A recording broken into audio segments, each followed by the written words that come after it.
કેટલાક ગીતો હોય છે જે માત્ર કળા નથી હોતા, એ તો એક શક્તિશાળી આધ્યાત્મિક ઘોષણા બની જાય છે. એ આપણને એક એવા ઊંડાણમાં લઈ જાય છે જ્યાં શબ્દો અને સંગીત એક થઈ જાય છે અને સાધનાનું રૂપ લઈ લે છે. તો ચાલો આજે આપણે એવા જ એક ગીતની રહસ્યમય સફર પર નીકળીએ. આ સાંભળો, આ ખાલી ગીતની શરૂઆત નથી. ના, આ તો એક ગહન, એકદમ ઊંડું દાર્શનિક નિવેદન છે.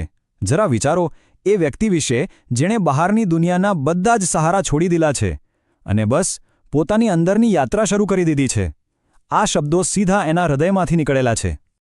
તો સવાલ એ છે કે આ માત્ર એક ગીત છે કે પછી આધ્યાત્મિક સ્વતંત્રતાની એક ઘોષણા?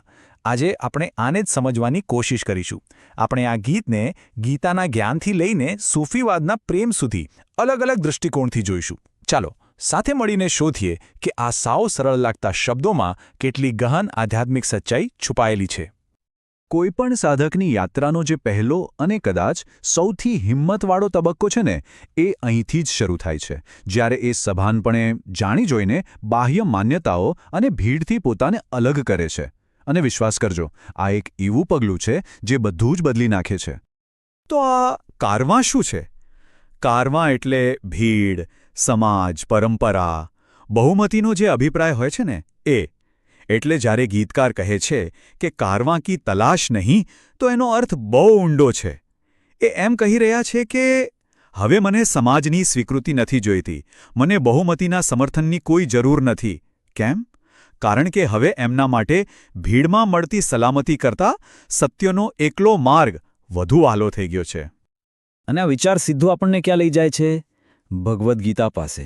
ગીતામાં પણ તો એ જ વાત છે. જ્યારે તમારી બુદ્ધિ મોહના જંગલને પાર કરી જશે.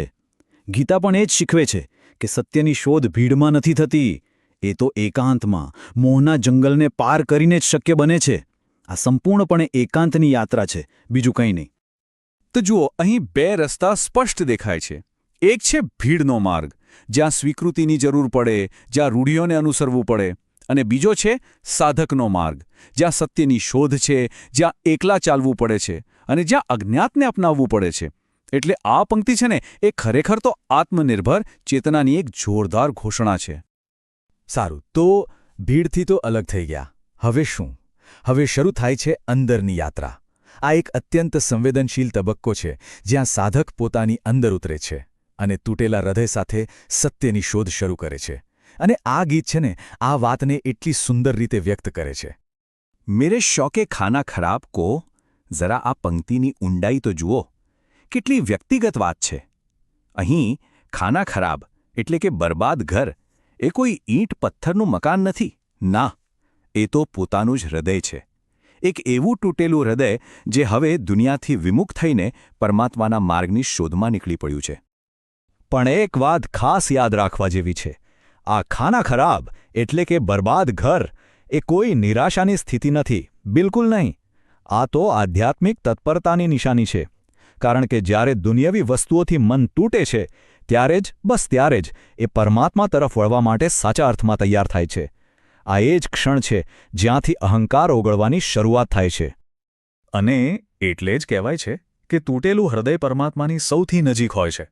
ઘણી આધ્યાત્મિક પરંપરાઓમાં એવું મનાય છે કે આ જે નબળાઈની સ્થિતિ છે ને, એ પરમાત્માને સૌથી વધુ વહાલી છે. આનું કારણ બહુ સરળ છે. જેમ ખાલી વાસણમાં જ અમૃત ભરી શકાય, બસ એ જ રીતે એક તૂટેલું, ખાલી થયેલું હૃદય જ દિવ્ય પ્રેમને પામવા માટે તૈયાર થાય છે. એ ગ્રહણશીલ બને છે. તો હવે આપણે આવીએ છીએ યાત્રાના સૌથી મુશ્કેલ, સૌથી પડકારજનક તબક્કા પર, અહંકારનું મૃત્યુ. આ તબક્કો છે સ્વના સંપૂર્ણ સમર્પણનો. કારણ કે એક વાત નક્કી છે, અહંકારને ઓગાળ્યા વિના આધ્યાત્મિક માર્ગ પર એક ડગલું પણ આગળ વધી શકાતું નથી. અશક્ય છે. જો દવા કે નામ પે ઝહેર દે, ઉસી ચારાગર કી તલાશ હૈ. હવે આ પંક્તિ સાંભળીને થોડું અજીબ લાગે નહીં? કોઈ એવા વૈદ્યને કેમ શોધે જે દવાના નામે ઝહેર આપે?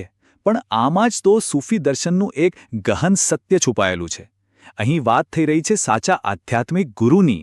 સાધક એવા ગુરુને નથી શોધી રહ્યો જે તેના અહંકારને પંપાળે. ના, એ તો એવા ગુરુને શોધી રહ્યો છે જે તેના અહંકારનો જ નાશ કરી દે. તો સમજીએ કે આ ઝેર અને અમૃત શું છે. અહીં જે ઝેરની વાત છે એ કોઈ શાબ્દિક ઝેર નથી, એ એક રૂપક છે. એ ઝેર અહંકારનો નાશ કરે છે અને કડવું સત્ય સામે લાવે છે અને એની સામે છે અમૃત. એ અમૃત શું છે? ખોટી પ્રશંસા, જે અહંકારને પોષે છે. એટલે સાચો ગુરુ હંમેશા કડવું સત્ય જ કહેશે, જે શરૂઆતમાં કદાચ ઝેર જેવું કડવું લાગે, પણ અંતે એ જ ઉપચાર છે.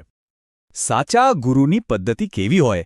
પહેલું પગલું એ અહંકારને તોડે છે, બીજું એ સુખદ ભ્રમણાઓનો નાશ કરે છે, અને ત્રીજું પછી જ એ સાચો માર્ગ બતાવે છે. આ તો બિલકુલ કબીરજીના દોહા જેવી વાત થઈ ગઈ કે જેમ કુંભાર માટલાને સુંદર આકાર આપવા માટે ઉપરથી થાપ મારે છે ને, બસ એ જ રીતે સાચો ગુરુ પણ શિષ્યના અહંકારને તોડે છે અને તેને મુક્તિનો સાચો આકાર આપે છે.